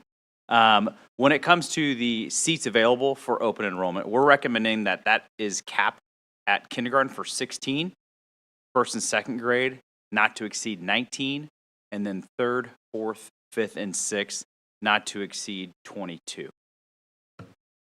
and these are for our title schools. Same class size for our non-title elementary schools, except in this situation, we're recommending that the kindergarten enrollment not exceed 18, first and second grade not exceed 20, and then third, fourth, fifth, and sixth, that enrollment not exceed 23. A note, it's important to note that we do consider our buildings should be closed when their capacity exceeds 525, and that would include pre-K, our schools that have a pre-K program. A little background, this is different than the recommendation we brought to you last year. So for 24-25, for our title schools, the kindergarten cap was, we recommended 18, and that is what we're going by. So as you can see, we are suggesting a decrease from 18 last school year down to 16 in kindergarten for our title schools. Kindergarten, as you can imagine, we are making these projections we're making these recommendations off of projections. Kindergarten, it can be tricky and challenging to know exactly how many students we're going to expect coming into our doors. And we have some examples of that we're going to share with you in a little bit. But that is why we're making that recommendation in our title schools to decrease that to 16 instead of 18. And then for our non-title schools, last year we were at 19 in kindergarten. And again, this year we're recommending that be decreased by one more student to 18. Again, due to the nature of kindergarten, it's hard to know how many kiddos are out there, even with our business office projections. And we really want to recognize and stay within those class guidelines. So we want to put ourselves in a position, we're recommending put ourselves in a position to be able to do that. And I'm going to talk about the rationale a little bit and some examples. So as you know, we have to look at the projections and the enrollment numbers in March to prepare the report by mid-April for the Board of Education as required by Kansas. And projected enrollment and the timeline we have to work with as required by the state of Kansas can lead to class sizes that are a little bit too large. So this is just an example. Last year at Neiman, in May, we had 24 students enrolled and we had projected 3 classes. By the end of July, we had 46 students enrolled. We were still okay within our numbers. August came and school started and we all of a sudden had 73 kids, which then we were over our capacity for our classrooms, which we're at 24, 24, and 25. And then by January, we had 77 kids, and then as you see, we added a section. Same thing at Pawnee last year.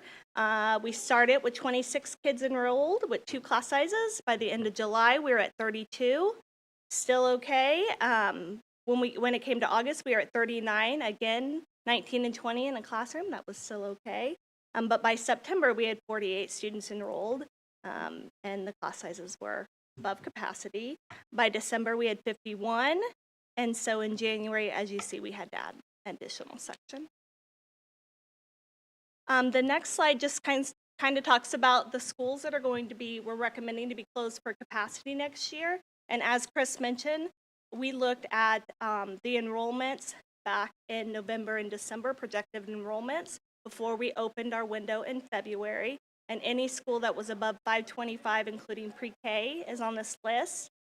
So if you'll see, there is Apache, Shawnee, and Brookridge, in addition to all the East feeder schools because of the capacity of the middle school.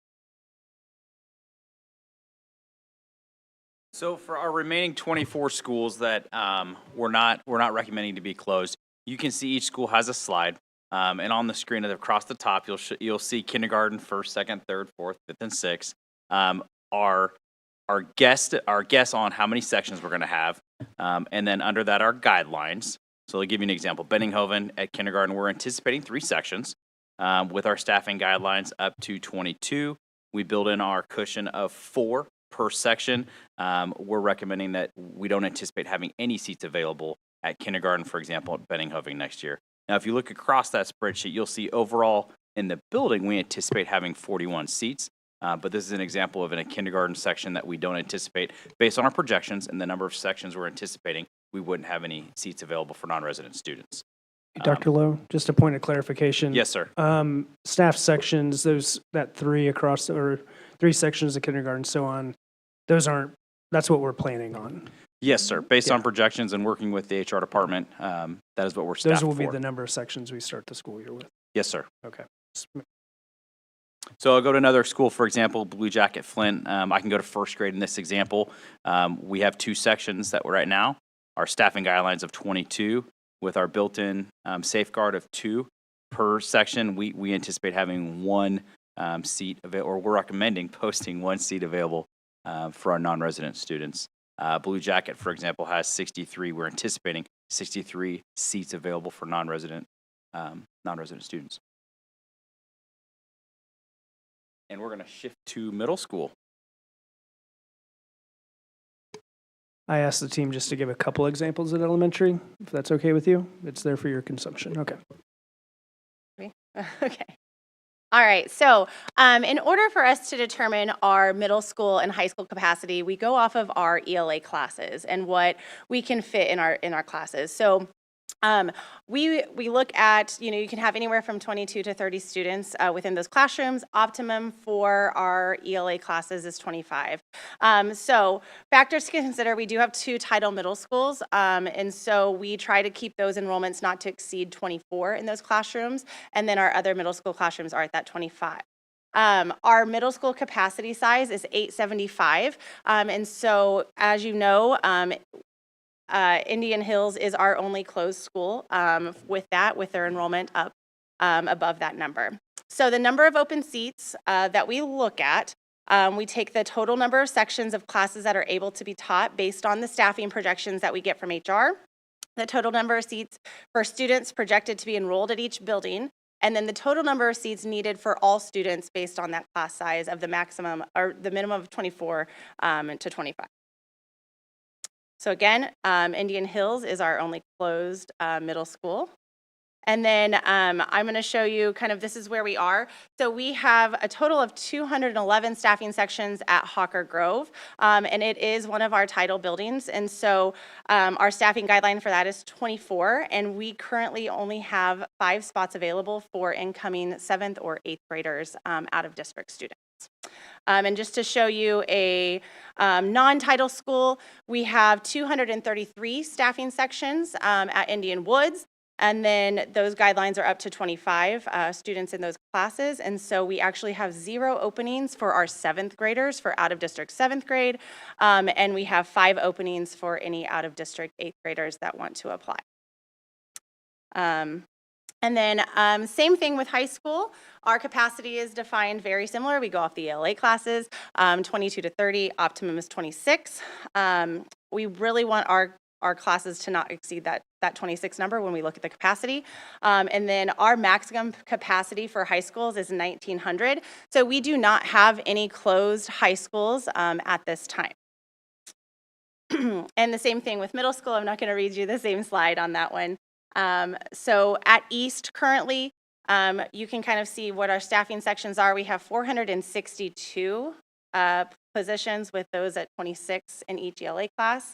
And you can see that we have no openings at 9th grade, 1 at 10th, 1 at 11th, and 1 at 12 for 3 total openings at East. And then here's just another example of a different feeder pattern. We have 394 total staff sections, and then there are 40 total openings at North. I'm going to move on to our signature programs and how we kind of determine that. So our rationale for capacity with this are based on our class sizes and the spacing and staffing limitations that we have. In our enrollments, we base on the student enrollment numbers of what they want to take when they come. And so these are based on March 5th of what we had on class requests from students. We always try to reserve 2 seats back for each high school at each entry level for maybe students that do move into the district that come maybe over the summer that still want to maybe get into our signature programs. So you can see that all of these programs are closed due to the capacity numbers. And then here are our signature programs that do still have open capacity if students do decide that they want to take those.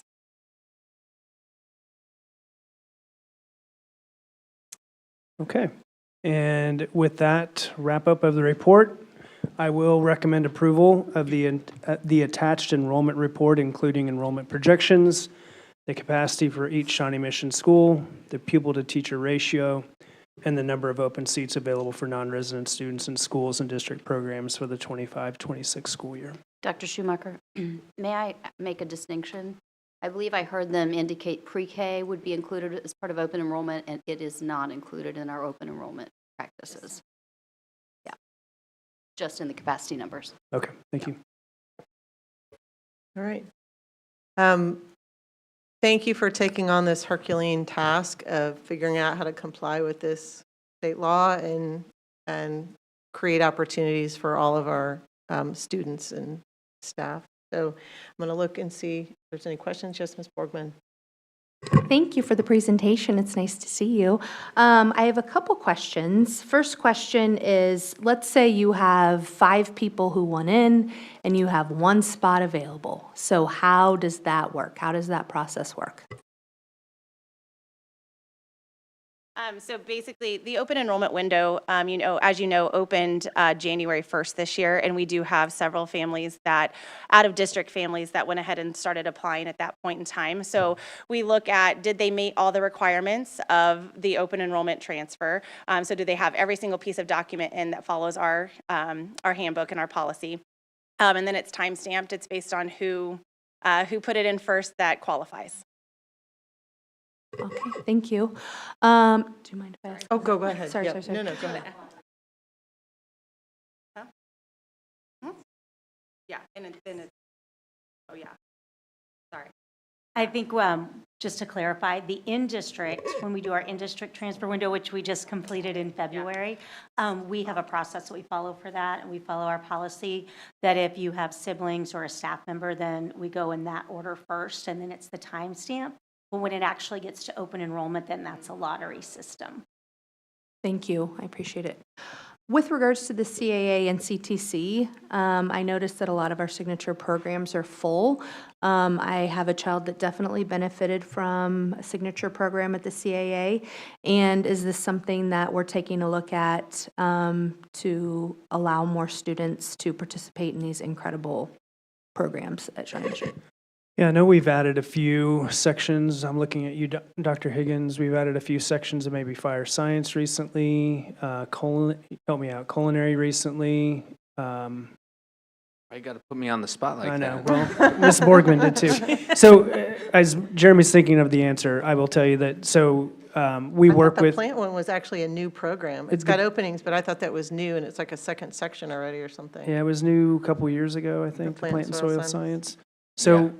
Yeah, we work with principals on which sections they think are going to get more attention. There are some space limitations as well over here and time limitations as well. I will call out that there is a specific strategic action team that will be working on these opportunities and which ones we perhaps need to expand with future programming. You're welcome. Any other questions? I'll just, but a follow-up to that is that, but to be clear, we don't have enough spots even for people who are in the district. Yeah, I mean, we're short. There's a much higher interest from students already in the district who are not able to participate in the programs. All right. Yeah, my question is just around, it seems like we have really limited capacity for middle school overall. Like, I was looking 7th grade, we can accept 5 students. But we have a lot of capacity at the elementary level. So I'm kind of wondering, eventually if we allow students in at the elementary level through open enrollment, they're eventually going to want to go to our middle schools. How do we, and I know this is new, but like, how do we see that working out where we really do? I was just looking in the South area and it looks like we could let 30 new 6th graders in, but next year maybe like 3 at the middle school level. So are we setting ourselves up to have students that have been with us and then we have to say no by the time they get to middle school, or how does that end up working? Yeah, we have looked at that because Indian Hills is closed and because Shawnee Mission East is so low as far as their number of open seats. You'll see that the schools that we've closed totally are those East feeder pattern schools because we can anticipate there's not going to be those seats for them at Indian Hills and eventually Shawnee Mission East. And then we do take into consideration those other feeder patterns and elementaries. Right now, we feel like we can deal with them, with the ones we take in through open enrollment in elementary, but we'll need to keep an eye on it year over year for sure. Because we just haven't had a level of demand that we are worried we're going to let in too many elementary students and not have a spot for them in middle. at this point? Can you phrase that one more time? I'm Sorry, sorry. we haven't had enough demand really through open enrollment yet at the elementary level to be worried that it's going to create. Yeah, I mean, I don't know if 1 year a trend makes, but yes, we're not worried after 1 year. We'll Okay. analyze after 2, and yeah. Got it. Thank you. Okay. All right. I think that's it. Thank you so much.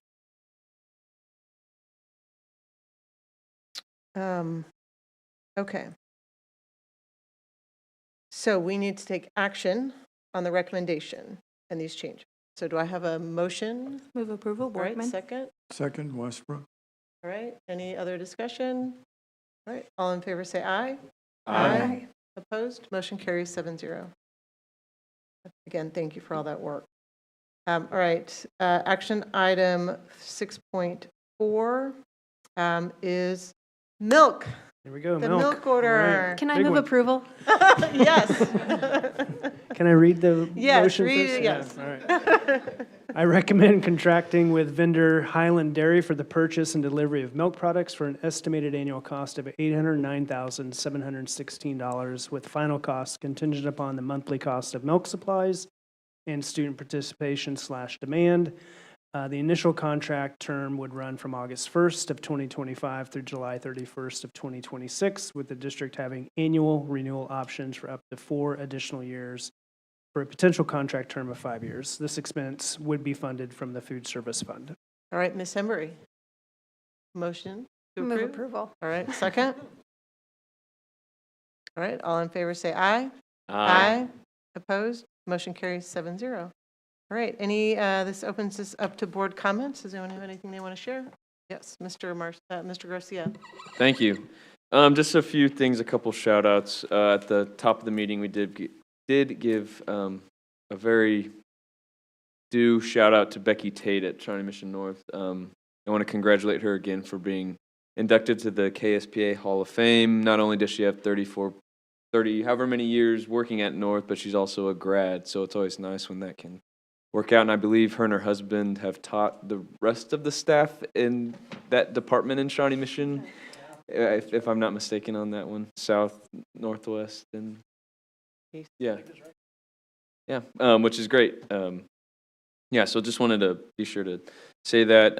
Right now, as I look in the crowd, I see our Rushton Elementary PTA president is here with us, but it reminds me of how busy the end of the year is. Thank you, Katie, for being here. So I do want to shout out the PTAs across the district. I mean, with the end of the school year and spring, the weather changing a little bit, people are getting ready for celebrations from 6th grade promotions to senior luncheons, and we know the force behind a lot of those oftentimes are our parents.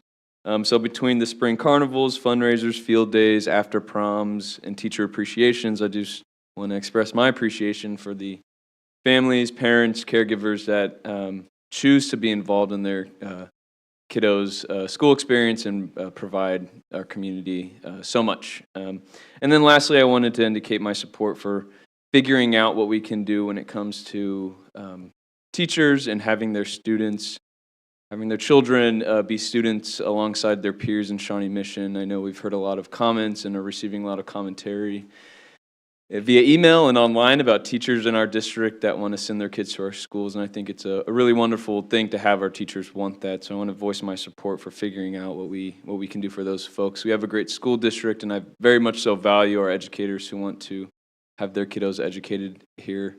As a son of a mom who was in the district, is in the district still, it was always really beneficial. She actually substitute taught at Blue Jacket Flint when I was a 6th grader, and I'll never forget some of those experiences. So, so thank you, everybody. All right, Ms. Borgman. Well, Administrative Professionals Day was Wednesday, April 23rd, and just a huge thanks to Shelley for all you do for us. Thank you, Shelley. I am speaking on behalf of the board, so thank you very, very much. You are definitely a valuable member of this team, and I don't know what we would do without you, so thank you. You're amazing. And you launched our new Diligent Community? Diligent Community software flawlessly at this meeting. You did. Thank I you. didn't even have to bug you. Your instructions were so good. And then next week is Teacher Appreciation Week. And so just a huge shout out to all of our teachers. Also, I want to thank my favorite teacher in the universe, Mr. Corey Wilson. He was my teacher at Topeka West High School. We still keep in touch. He still cheers me on. And I tell him all the time that everybody needs a Mr. Wilson in their life.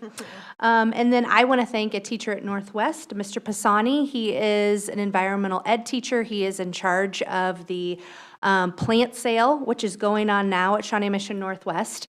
I went in on Saturday. I was like the first person in the greenhouse, and the plants are absolutely incredible. And I cannot believe that my child helped grow something, because that is not characteristic of her.